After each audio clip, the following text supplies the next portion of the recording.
87 NPS news Nashik चॅनलला share करा, like करा, सबस्क्राईब करा.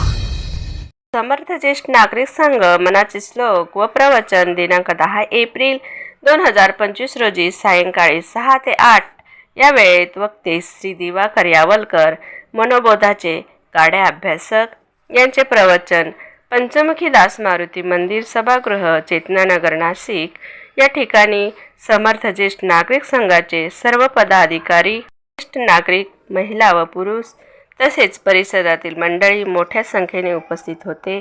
समर्थ ज्येष्ठ नागरिक संघाने उपस्थितांचे आभार मानले. 87 NPS न्यूज नाशिक.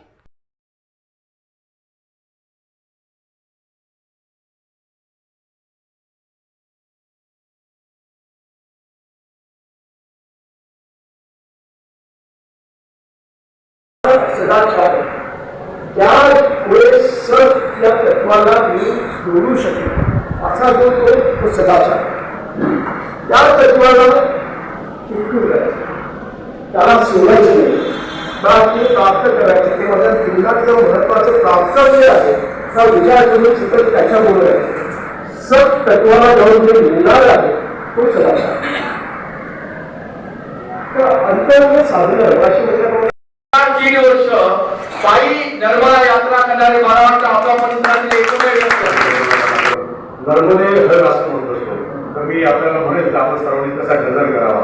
नर्मदे